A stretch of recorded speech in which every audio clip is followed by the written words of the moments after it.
Y aprovecho para... Es que me estaban preguntando dudas de la tarea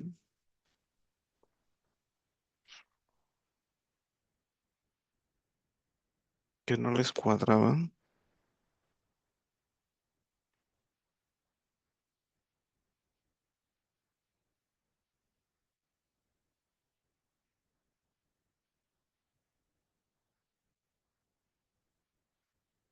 pero creo que ya sé por qué. Sí, Rubén. Sí, Rubén, justo me estaba preguntando. Sí, ¿sabes por qué? Bueno, no sé si esté aquí Rubén, pero... Ya cambio. Entonces, mira, hay un detallito. Déjame, abro la presentación. Es que está confundiendo los... O sea, vamos a ver aquí. Voy a compartir pantalla.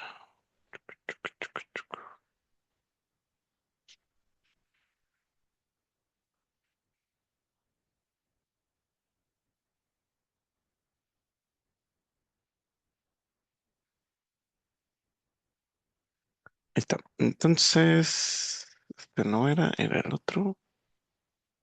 No, sí, sí, tiene razón, era este. Era este. Aquí está el datar puro, ¿no? Esta N de aquí, ¿no? Y eso, y ahí hay una trampa, ¿no? Porque esta N de aquí es la del seguro, ¿no? O sea, por ejemplo, ponte un ejemplo, ¿no? Ponte un ejemplo de 20 años, ¿no? Entonces aquí sería, ve a la 20. Espérame, es que siguen entrando personas. Entonces estoy aceptando. Este, ponle un nombre, ¿no? Ponle 20 años, ¿no? Entonces sería, ve a la 20 por 20 px, ¿no? Básicamente.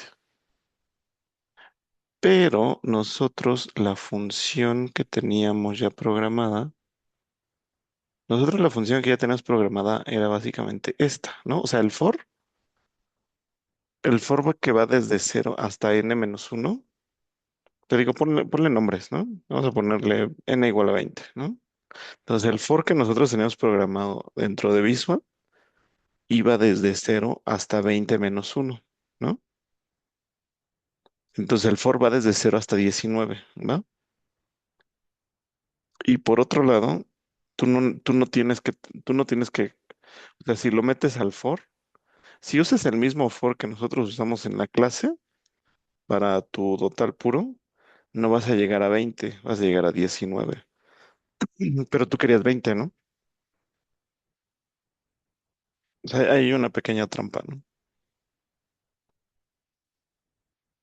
Mi punto es, cuando construyan su total puro y lo vayan a hacer con base en la función, en la función que ya vimos en clase, está bien, hay que reutilizar y todo, pero nada más tengan en cuenta esto, ¿no?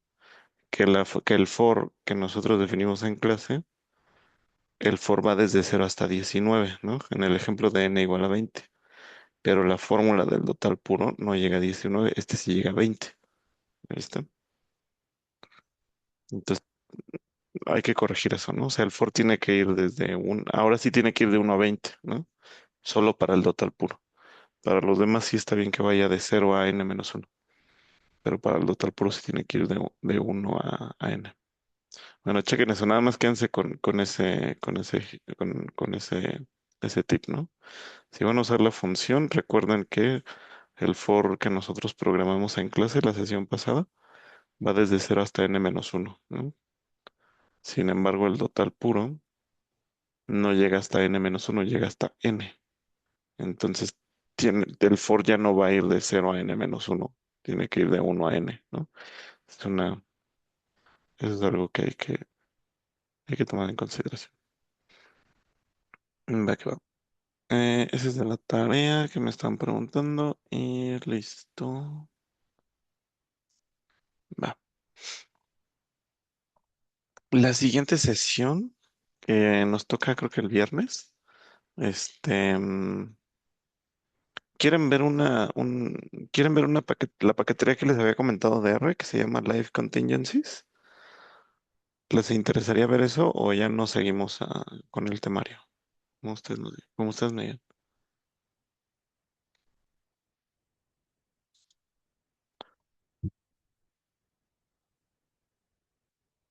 Sigue entrando gente.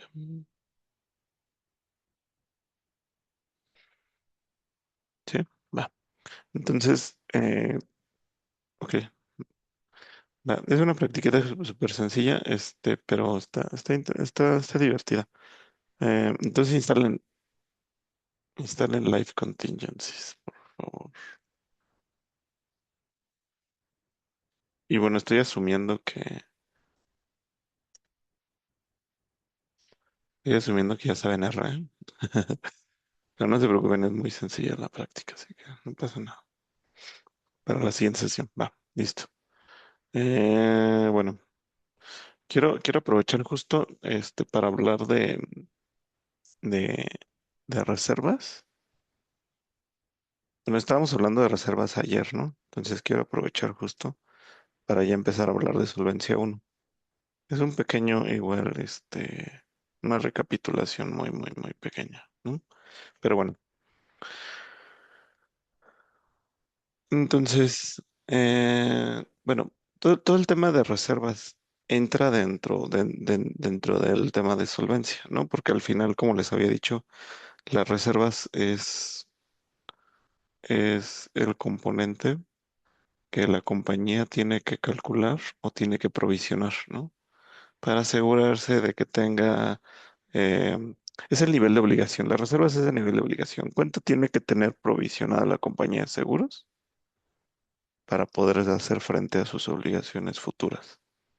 Entonces, ese monto que tiene que tener la compañía provisionado es a lo que le llamamos reservas, pero no es el único componente que tiene la compañía, ¿no? Hay otras provisiones que tiene que básicamente obedecen a la misma lógica, ¿no?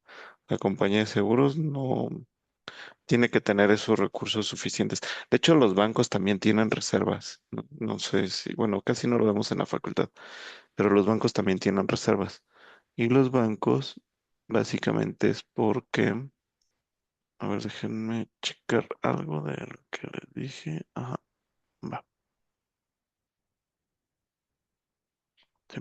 Ok, entonces también los bancos tienen sus reservas y justamente es porque tienen que los bancos tener provisionado un cierto monto en caso de que todos sus deudores, ¿no? O sea, toda la gente que les presta dinero, pues no les cumplan, ¿no? En caso de incumplimiento, como que el banco tiene que tener cierto dinero guardado, no se puede gastar todo. O sea, te digo, el tema de reservas es básicamente es eso, ¿eh? O sea, ¿para qué sirven las reservas?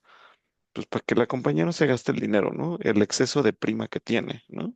Porque la aseguradora capta todo el dinero, toda la prima, probablemente siempre tiene exceso de prima, por así decirlo, porque al final recibe hoy prima y no te van a reclamar en ese mismo instante, ¿no? Seguramente te van a reclamar, no sé, 6 meses, 3 meses, un año, 10 años después, ¿no? Entonces al final, y como la compañía de seguros, el actuario sí consideró todo el riesgo, ¿no? Al que iba a estar expuesto con esa póliza, pues básicamente tiene un exceso de prima. Entonces, para que la aseguradora no se gaste ese dinero, existe el concepto de reservas técnicas, pero no es el único, ¿no? Entonces, bueno, básicamente todo esto que les estoy comentando se basa en los principios de solvencia. O sea, los principios de solvencia es en donde se está fundamentando, en donde debería de estar una compañía de seguros y simplemente, y básicamente se define como la solvencia como la capacidad de la compañía de seguros, la capacidad financiera para hacer frente a sus obligaciones futuras, ¿no? O también lo puedes ver como la compañía de seguros tiene suficientes activos para cubrir sus pasivos. Cualquiera de las dos es lo mismo, ¿no? En términos de conceptos. Y todo eso importante, garantizados un nivel de seguridad razonable, un nivel de seguridad alto, ¿no? ¿Por qué un nivel de seguridad alto? Porque tú compras tu póliza y entonces cuando tú compras tu póliza, tú esperarías a que en caso de siniestro la compañía te responda, ¿no? O sea, que seguramente te va a responder, o sea, que tiene que asegurar que la compañía de seguros sí te va pues sí, a cubrir, ¿no? Entonces, pues básicamente es eso, ¿no? O sea, en ese sentido, pues la compañía de seguros tiene que hacer una evaluación integral, una evaluación explícita, una prudencia explícita, o sea, tiene que ser bastante conservador en cómo está calculando sus obligaciones futuras y tiene que haber consistencia, ¿no? Tiene que haber consistencia de mercado, que esto tiene que ver un poquito más con Solvencia 2, lo vemos en Solvencia 2, así que, pero bueno, son como los principios que nos dice la literatura, pues. Esperen porque ahí está. De repente se traba esto. Ok. Entonces, reservas técnicas. Nosotros las reservas que estamos en solvencia uno, ¿va? Entonces, acuérdense que estamos en solvencia uno. Cuando hablemos de solvencia uno, eh, es donde aparece el concepto de reserva matemática, ¿va? Y la reserva matemática en solvencia uno aplica nada más para seguros con vigencia mayor a un año, es decir, los seguros de largo plazo, que típicamente son los seguros de vida, ¿no? Casi siempre los de salud y los de no vida son contratos de un año o contratos de corto plazo, renovables, ¿no? A futuro, pero pues al final va renovando la vigencia año por año y en cada renovación vas incrementando la prima. En largo plazo defines un horizonte de mayor a un año y calculas una prima nivelada. Apenas vi un curso que se ofreció en la AMA para seguros de gastos médicos mayores a prima nivelada de largo plazo. No, es un fracaso eso. O sea, en la matemática, en el papel funciona, pero en la vida real no funciona. No funciona porque bueno, para los que se vayan a dedicar a gastos médicos van a sufrir con esto. Básicamente es la inflación médica. La inflación médica depende de un montón de cosas. O sea, para autos y para gastos médicos, la inflación, para el caso de autos, no la médica, sino la de autopartes, la inflación de autopartes, como son importadas las autopartes y en el caso de gastos médicos, son importados los insumos médicos, entonces está muy susceptible esos negocios a la inflación y también a todos los problemas que se tienen mundiales, ¿no? Por ejemplo, el COVID, pues obviamente ahí hubo, ¿no? Bueno, más allá de la pandemia, hubo mucho desabasto. Después vino post-COVID, vino lo de Ucrania y no sé qué, y ahí también las cadenas de suministro, ¿no? Se vieron afectadas y tal, y entonces eso también afectó a la inflación. Entonces, ahorita también con lo que está sucediendo del otro lado, lo mismo, lo mismo. Entonces, este tipo de negocios se ve muy afectado eh, digamos, por lo que está sucediendo, ¿no? A nivel mundial, porque todo esto afecta a las cadenas de suministro porque dependen directamente de las importaciones, ya sea para insumos médicos o para autopartes. Entonces, bueno, en general, por eso, todo este es contexto para decir, largo plazo para gastos médicos no funciona porque hay mucho riesgo. Para tú nivelar una prima para gastos médicos a largo plazo, tendrías que poner una expectativa de inflación médica futura. Nadie lo va a hacer, o sea, nadie se va a arriesgar, ninguna compañía se va a arriesgar. Todos van a decir, me la juego por el siguiente año, pero no de aquí a 10 años, ¿no? O sea, básicamente. Pero bueno, pues en el papel es divertido, ¿no? Ver un modelo de gastos médicos a prima nivelada. Está bien, ¿no? A divertirse, pero en la vida real ninguna compañía, ningún accionista le va a entrar a eso. Pero bueno, tenemos dos tipos de reservas. Las reservas de riesgos en curso. ¿Qué son las reservas de riesgos en curso? Los riesgos que aún no han ocurrido, ¿no? Los riesgos que van a ocurrir a futuro, ¿no? En Solvencia uno, para contratos de largo plazo, tenemos el concepto de reserva matemática. Para contratos, aquí se me fue porque no es menor a un año, es menor o igual a un año. Para contratos menor o igual a un año, es bajo prima no devengada. ¿Qué es prima no devengada? Lo que hicimos la otra vez en un Excelito. Básicamente, hoy recibo la prima del año completo, pero no voy a devengar todo el año completo, solamente voy a devengar un doceavo. Por lo tanto, lo que voy a provisionar, lo que voy a reservar para mi ocurrencia de los siguientes 11 meses remanentes van a ser los 11 doceavos, ¿no? Y ese enfoque de prima no devengada, pues básicamente es lo que todo el mundo está utilizando allá afuera para contratos de corto plazo. O sea, casi no importa si estamos hablando no sé, de hogar, de marítimo, de autos, de gastos médicos, de accidentes personales, incluso de vida individual corto plazo, todos esos usan exactamente la misma metodología de reservas. Prima no devengada. Listo. O sea, así. Muy, muy sencilla la cosa. Y todo lo puedes ver a través de ratios y a través de no sé qué, no sé qué, no sé qué. Y es todo lo que, digamos, están viendo ahí con Eric. Pero básicamente es, todos se miden prácticamente igual.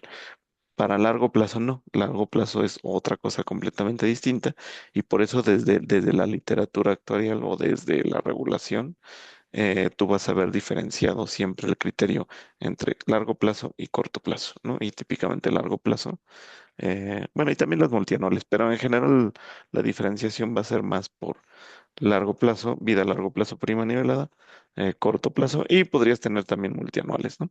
Y también la regulación separa para los productos flexibles. Entonces, podrías ver esta gran diferenciación entre, perdón, productos flexibles, productos de prima nivelada a largo plazo, productos de corto plazo y multianuales. Creo que esa separación sería la más general. Pero bueno, en general, prima no devengada es la metodología de riesgos en curso, ¿no?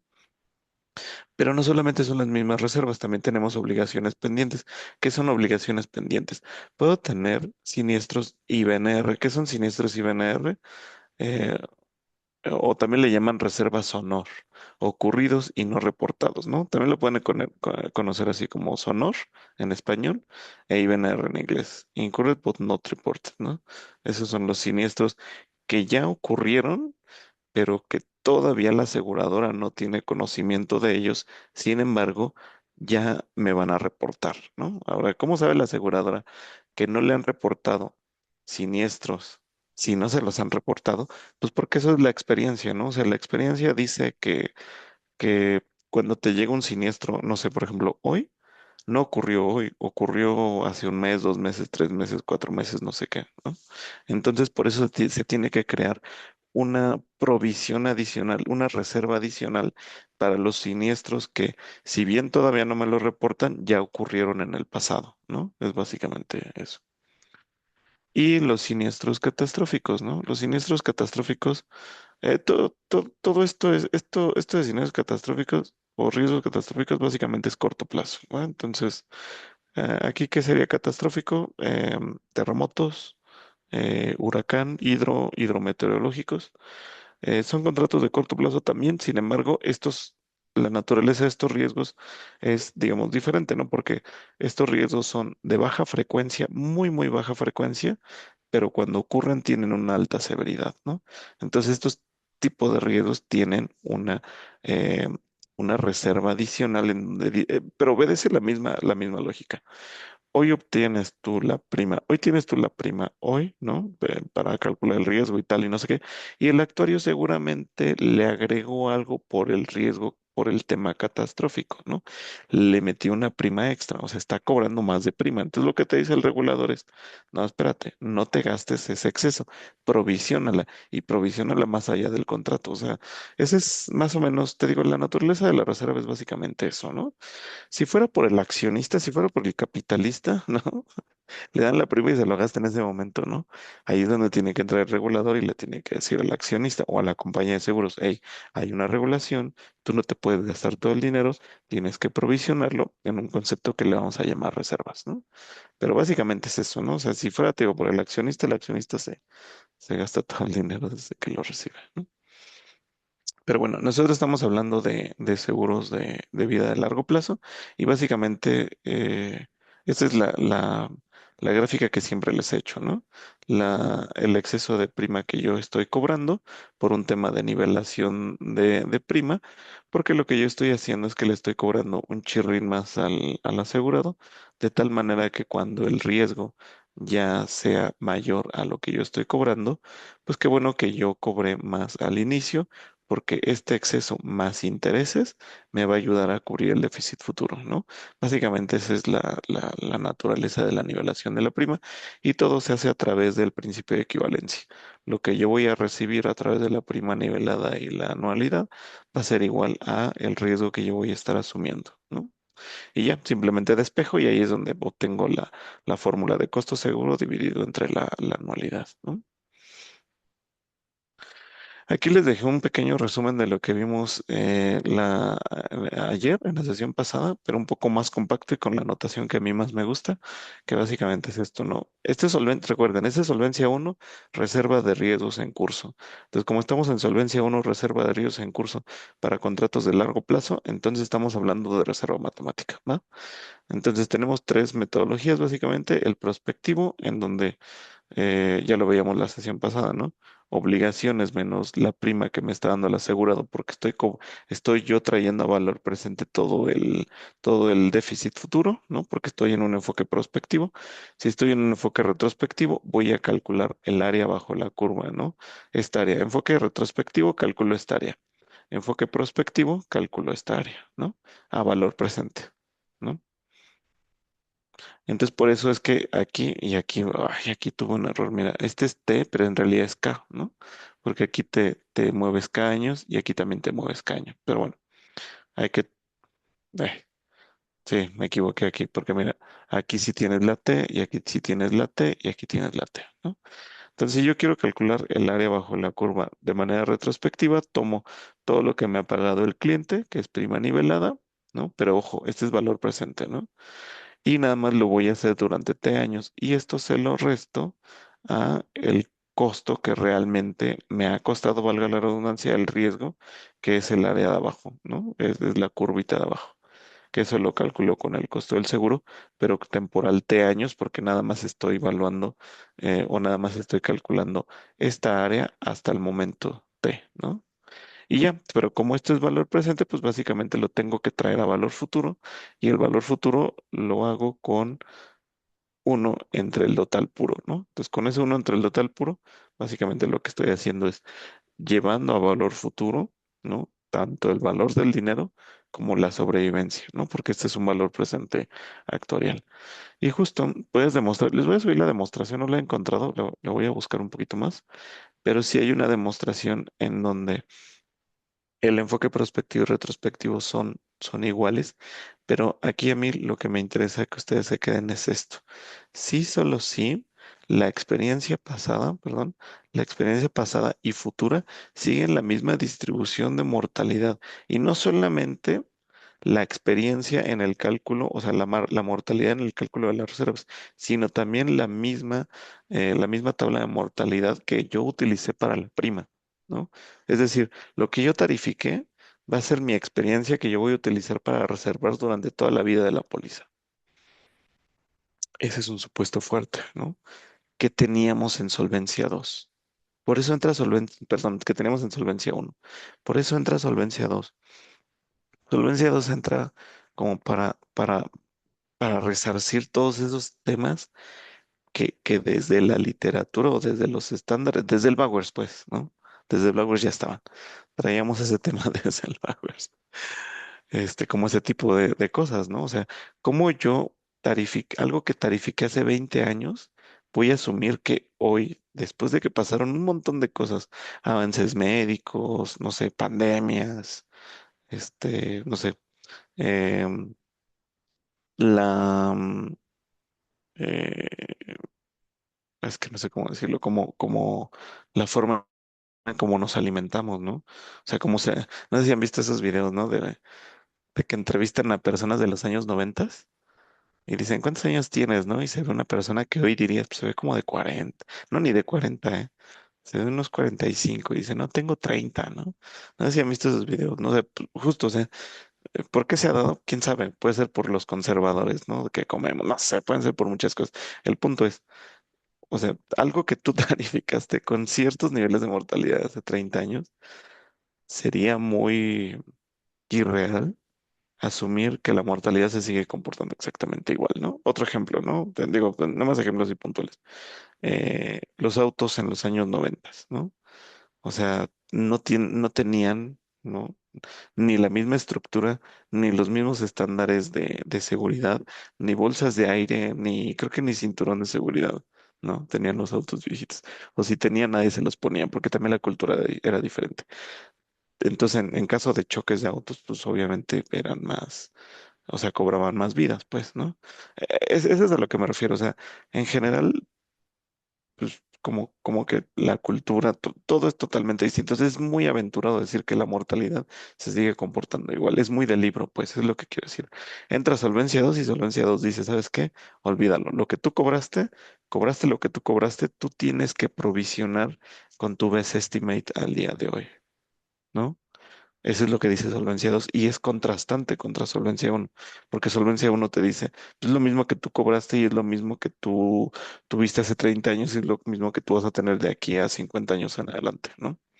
Es un supuesto muy fuerte, que Solvencia 2 entra y dice, ¿sabes qué? Esto ya no aplica. Entonces, en Solvencia 2 nada más para irles adelantando un poco de temas de Solvencia 2, Solvencia 2 son simplemente la única metodología que, perdón, se me trabó la compu. La única metodología que está aceptando Solvencia 2 es un enfoque prospectivo. ¿Por qué es un enfoque? ¿Por qué solamente es el único que acepta Solvencia 2? Porque aquí estás tú diciendo, ¿sabes qué? Todo lo que ocurrió en el pasado ya no me importa, me voy a fijar de aquí a futuro, ¿no? Y eso tiene sentido porque si anteriormente tuve una mortalidad muy buena o muy mala, no importa, yo me voy a parar hoy y me voy a mirar hacia futuro, ¿no? Entonces, es lo que dice Solvencia 2, ¿no? Entonces te digo, es muy contrastante, pero bueno, ya llegaremos a Solvencia 2. Regreso a Solvencia 1. En Solvencia 1 había unas cosas que le llamaban sistemas modificados de reserva.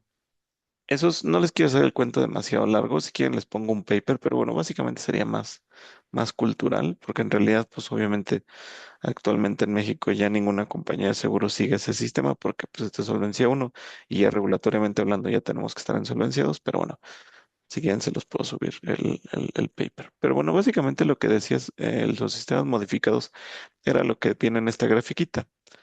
Lo que decías es, esta reserva es como la gráfica que nosotros hicimos. Esta reserva es lo que tendrías tú que tener provisionado como compañía de seguros.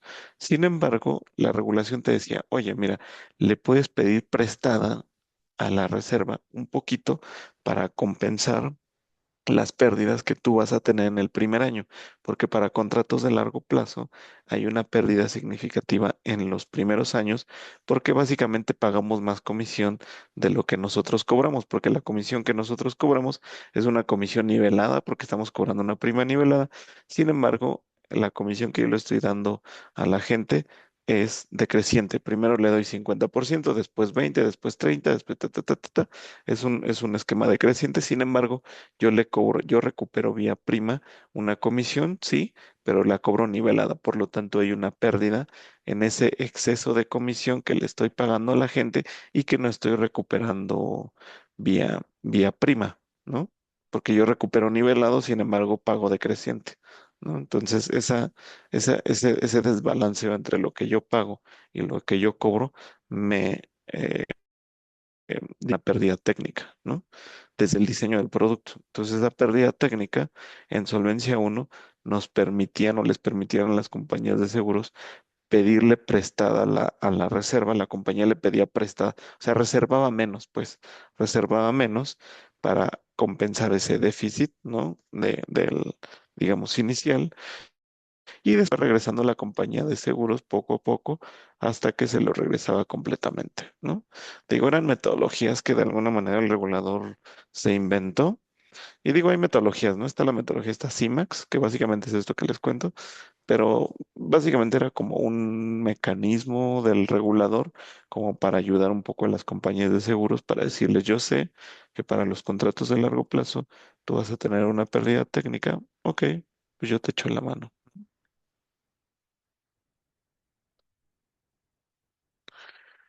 También existía una reserva de gastos, otra vez, esta es Solvencia uno y esto era lo que hacían antes en la antigüedad, pero bueno, a ustedes ya no les va a tocar, que ya van a entrar a Solvencia 2 directamente, pero bueno, sepa de gastos. No voy a entrar a detalle, pero básicamente, pues, si tienes un contrato de pagos limitados, entonces tenías que provisionar una reserva de gastos porque iba a llegar un momento en donde tú ya no ibas a recibir prima. Entonces, como que la regulación decía, te digo, es exactamente es la misma lógica. Como en un pagos limitados, tú dices, ok, es que es un pagos limitados, entonces tengo que cobrar un poco más, ¿no? No solamente por el riesgo, sino también por gastos, ¿no? Ah, ok. Como vas a cobrar más prima por gastos, pues entonces crea una reserva de gastos para que esa reserva de gastos no te gastes esta extra prima o esta prima extra que le cobraste al cliente por un tema de que si tiene una protección durante 20 años y el cliente nada más quiere pagar durante 10 años, pues básicamente, ¿no? Le vas a estar cobrando aproximadamente como el doble, ponle, un poquito menos del doble, ponle, ¿no? Entonces, ese doble, ¿no? No te lo gastes, guárdalo, pero no solamente guardes el riesgo, sino también guarda gastos, porque también tienes un componente de gastos y los gastos los vas a tener que dosificar durante 20 años, ¿no? A pesar que la prima la recibes en 10. Entonces te digo, es exactamente, las reservas obedecen a eso, ¿eh? Básicamente es para que el accionista no se gaste el dinero, ¿no? Porque va a tener un exceso de prima, ya sea por prima nivelada, ya sea por prima nivelada, ya sea por prima por un pago limitado, ya sea por lo que tú quieras, ¿no? Pero en general es eso, ¿no? El enfoque de prima no de vengada, que te digo que funciona para contratos de corto plazo. Digo, esto lo tendrían que, según yo lo van a ver con Eric, o ya lo vieron, no estoy muy seguro, pero básicamente funciona así. O sea, la prima que tú estás cobrando menos los costos de adquisición, ¿no? Y por un factor de no devengamiento, que eran los 11 doceavos famosos que te decía, ¿no? O sea, si tú quieres calcular la reserva en el tiempo T imagínate que es el mes uno, ¿no?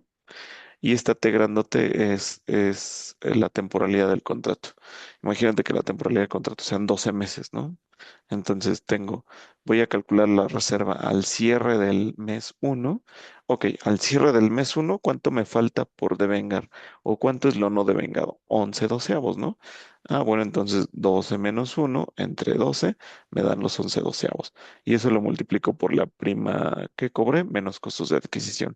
Entonces, como verás, estoy devengando linealmente. O sea, lo único que estoy haciendo es que cada mes que pasa yo voy soltando un doceavo de la prima, ¿no? Para pagar siniestros, ¿no? Y no me estoy gastando los 11 doceavos remanentes de lo que me falta por devengar, ¿no? Básicamente es eso. Es eso, solvencia uno, y yo diría es solvencia 2 también para contratos de corto plazo.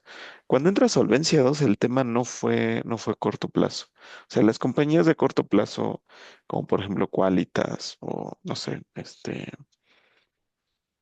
no sé, otras compañías, ¿no?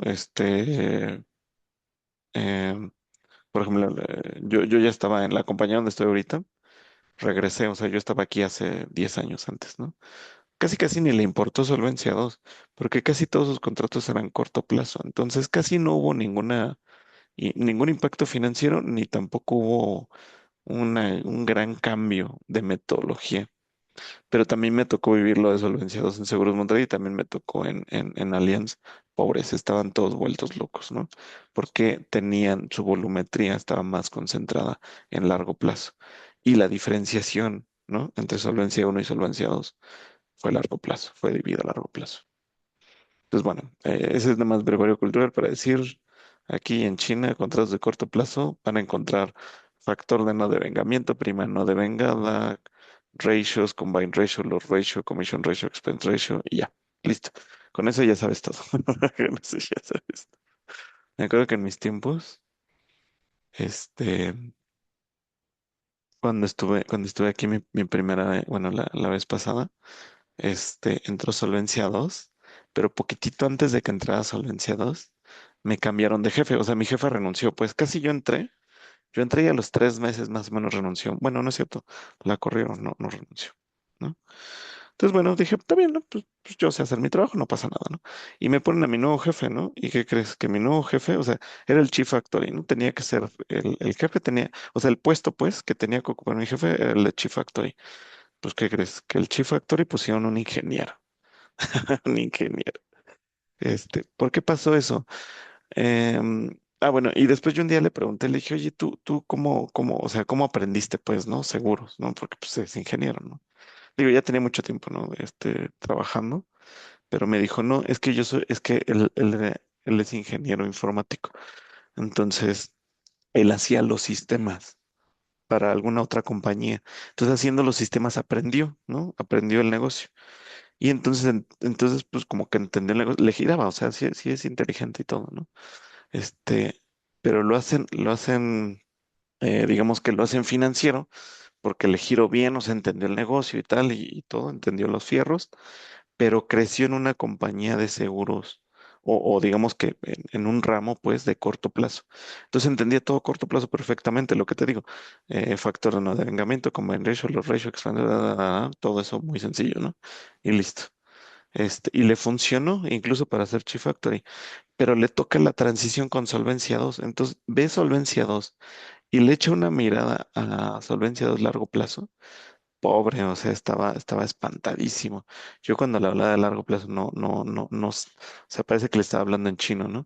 O sea, todo esto te lo digo nada más por compartir una anécdota y por decir, sí, o sea, corto plazo es muy intuitivo, es muy, o sea, son como, lo haces en una hojita de Excel. En una hojita de Excel tú haces tu plan de negocios porque tú lo haces a través de factores, pero a largo plazo no. O sea, ni de loco lo haces. Si lo haces en un Excel, lo tienes que hacer con visual. O sea, si no te vuelves loco, básicamente. Pero bueno, lo único que estoy diciendo con esto es, contratos de corto plazo es muy sencillo, tanto en Solvencia uno como en Solvencia 2 y también para IFRS 17. ¿Conocen qué es IFRS 17 o GAP? GAP, mira, se los voy a poner aquí. IFRS 17 o en general también tenemos IFRS 4, IFRS 9 y GAP. ¿Lo han escuchado algo, no? Algo, no sé.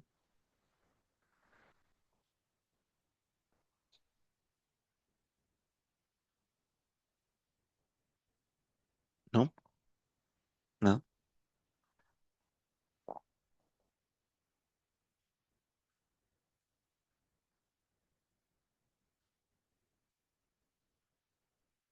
no me acuerdo qué significa IFRS. Es algo así como International Financial Rules y la S no me acuerdo qué es. Pero bueno, son normas internacionales de, de contabilidad, ¿no? O sea, yo le llamo jurisdicción, ¿no? Pero bueno, son reglas contables, ¿no? Son reglas contables. Ahora tú me vas a decir, "Pues, ¿y esto qué tiene que ver, no? Si yo no soy contador. Bueno, lo que pasa es que dentro de la contabilidad entra la reserva. Entonces hay metodologías de reserva distintos dependiendo de la jurisdicción. Si estás en IFRS 17 o en IFRS 4 o en IFRS 9. Y GAP. GAP ahí sí te la debo, no me acuerdo muy bien qué significa GAP, pero bueno, nada más para cerrar este brevario cultural. IFRS en general son las normas internacionales contables. ¿Para qué las utilizan los países? Típicamente lo utilizan los europeos. ¿Pero para qué lo utilizan? Lo utilizan para estandarizar. Imagínate, imagínate que tú eres una compañía global que tiene sus subsidiarias en México, en Chile, no sé qué, ¿no? No sé qué, un montón de países. Sin embargo, en Chile y en México y en China tienen jurisdicciones locales completamente distintos. En México tenemos un Solvencia 2 mexicano, en Chile seguramente un Solvencia uno, en China sepa Dios qué tiene, no sé. Em, el accionista internacional le va a valer un pepino qué jurisdicción tiene el país y ni le interesa meterse, ¿no? O sea, más importante, ni le interesa aprenderlo. Entonces, ¿qué es lo que te dice o qué es lo que hace? Adopta IFRS, adopta una norma internacional y obliga a todos los países a que adopten esa regla para que le hagan toda una contabilidad y todo un balance y todo un reporte bajo esas reglas internacionales, ¿no? Ahora, a ti como actuario, ¿qué te importa si tú no eres contador? Bueno, pues tú vas a tener que calcular una metodología de reservas distinta dependiendo si estás hablando de IFRS o de GAAP, ¿no? Ahí es donde te impacta como actuario, ¿no? También los resultados de la compañía. Los resultados de la compañía las van a medir en función de las normas internacionales, no de las locales, porque otra vez, grupo lo que va a decir es, todos adóptense a la norma internacional, ya sea IFRS o GAAP, y con base en eso, nos van a medir a todos los países para saber si tuvieron un buen performance o no, ¿no? Básicamente. Entonces y te acuerdas que te había dicho que nosotros como actores generamos valor siempre y cuando entiendes cómo funciona el negocio.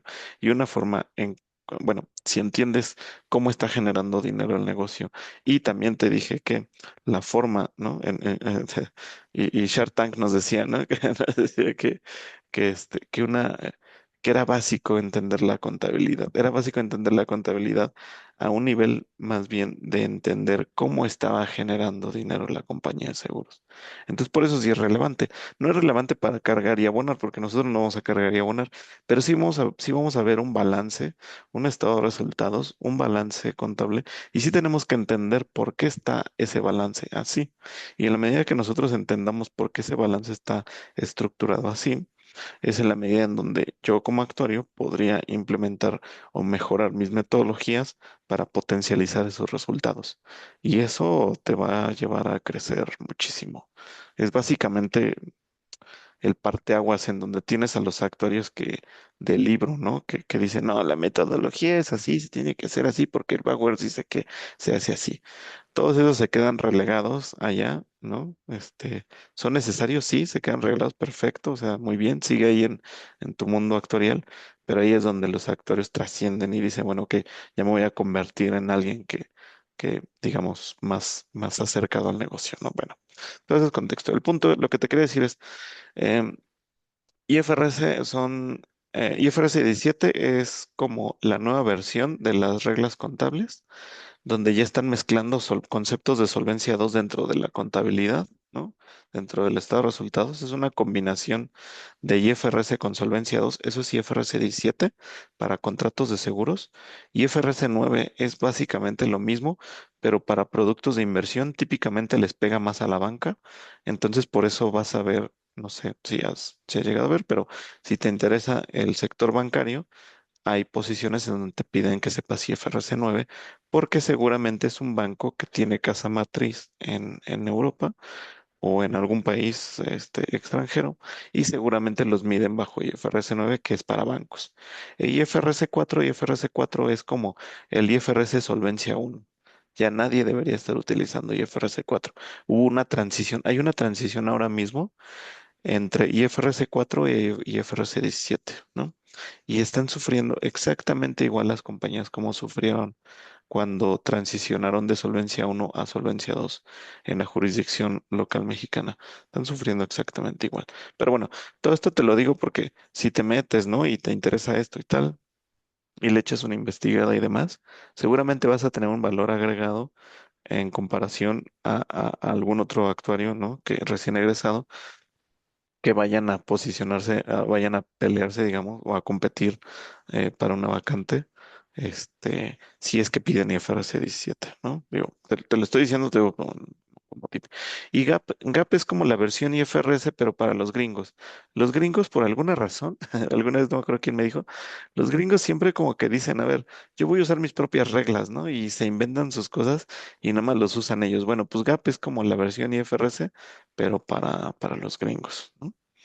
Entonces, por ejemplo, un Seguros Monterrey, un Prudential, un MetLife se van a medir en GAP porque sus casas matrices están allá en Estados Unidos, ¿no? Pero un Mafre, un AXA, un Allianz o yo en Zurich, ¿no? ¿En qué lo van a medir? En IFRS, ¿no? Pero, por ejemplo, un GNP que es mexicano, creo que se llama Insignia Life, me parece, compañías mexicanas, un Tona Seguros ni siquiera vas a saber que, o sea, tú vete con un actor de 1000 años de GNP y pregúntale a Jeff y te va a decir, ¿qué es eso? Pero bueno, brevario cultural. Bueno, entonces tenemos los siniestros ocurridos no reportados, que justamente es eso, ¿no? O sea, yo tengo mi fecha de evaluación aquí ocurrió el siniestro, sin embargo, me lo van a venir a reportar acá. Por lo tanto, tengo que provisionarlo porque a priori sé que eso va a ocurrir. ¿Quién me lo dice? Me lo dice la data, me lo dice la experiencia y hay metodologías para hacer este cálculo, ¿no?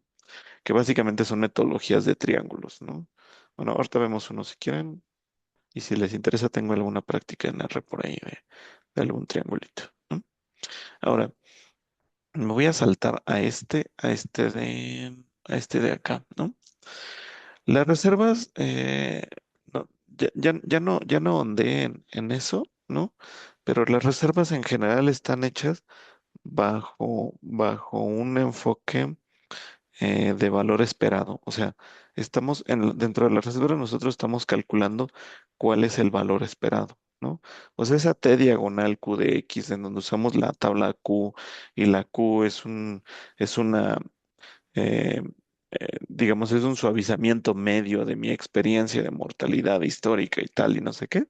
En nuestras clases de actuariales vimos que eso corresponde al valor medio de la siniestralidad. Entonces, lo que quiero decir es que las reservas están construidas bajo una metodología de estimación media, ¿no?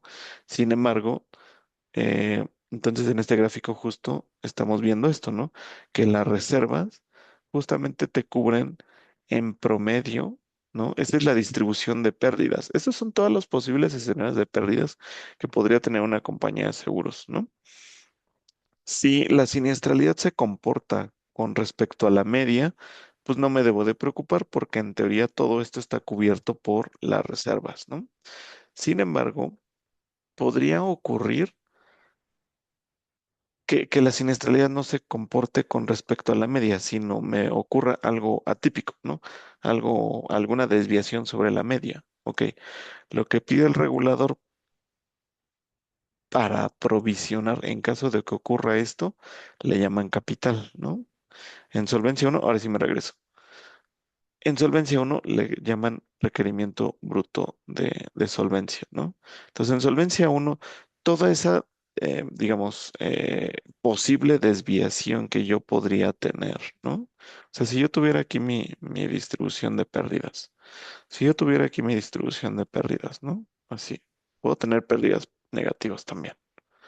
Este es mis pérdidas, mis liabilities. Lo voy a marcar con L, ¿no? Liabilities de pérdidas. Entonces, en general, yo me debo de estar muy tranquilo porque mis reservas yo las construí bajo un enfoque de valor esperado. Entonces, significa que mi valor esperado de mis liabilities deben de estar cubiertos por mi reserva, ¿no? Así que todos los posibles siniestralidad o todos los posibles escenarios de siniestralidad por abajo de la media están cubiertos por la reserva. El problema es que puede haber el caso en el que la siniestralidad se eleve o se desvíe por encima del valor esperado. Entonces la pregunta es, ¿qué dinero voy a utilizar en caso de que me suceda algo? Bueno, hay un concepto adicional que te dice, ok, esta desviación adicional lo vas a cubrir con capital, ¿no? En solvencia uno le llamamos requerimiento bruto de solvencia, ¿vale? Que es justamente lo que viene aquí en este slide. Y en solvencia 2 le vamos a llamar requerimiento de capital de solvencia, ¿no? Hay otras reglas, por ejemplo, en solvencia 2 mexicano, si le llamamos, ¿no? Pero en solvencia 2 europeo, es que te digo que hay muchas reglas, pues, o sea, como te podrás dar cuenta, hay muchas, yo le llamo jurisdicción, hay muchas jurisdicciones, ¿no? Está la jurisdicción de solvencia uno mexicano, había un solvencia uno europeo, hay un solvencia 2 mexicano, hay un solvencia 2 europeo, o sea, dependiendo de qué, la naturaleza básicamente es o sea, debe ser, ¿no? La naturaleza del enfoque, ¿no? Debe perseguir el mismo propósito. Sin embargo, no es exactamente lo mismo. Hay ciertas variaciones y ahí es donde, pues, básicamente es todo, ¿no? O sea, pero bueno, en Solvencia uno, ¿qué es lo que hacíamos? Calculamos ese exceso, ¿no? De riesgo, por así decirlo. Nos lo pide también el regulador tenerlo provisionado. Le llaman requerimiento bruto de solvencia en solvencia uno. ¿Cómo se calculaba? Pues básicamente habían como 12 requerimientos brutos de solvencia. Por ejemplo, el requerimiento uno era de la parte de vida, que venía separado entre el riesgo de mortalidad, el riesgo de rentas, fondos y el riesgo por descalce. Pero básicamente había como toda la regulación como que era un manual operativo en donde tú decías, por ejemplo, rentas, ¿no? Ah, bueno, rentas 4% sobre la reserva matemática. O sea, eran reglas así, ¿no?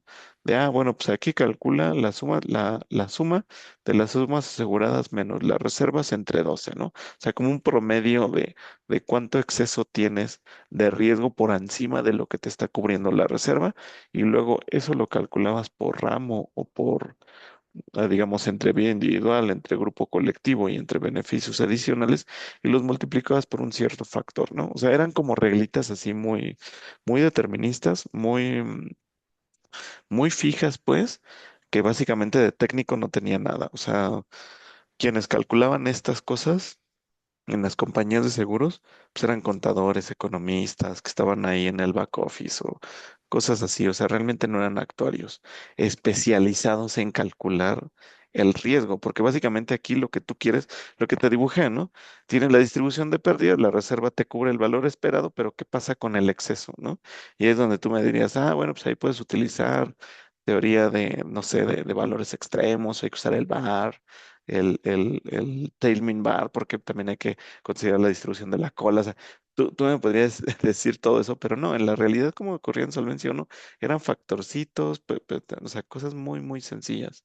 Ese era otro tema muy significativo que en Solvencia uno se tenía que resarcir, ¿no? El tema de requerimiento de capital, ¿no? Entra Solvencia 2 y básicamente Solvencia 2 está parado en tres pilares, ¿no?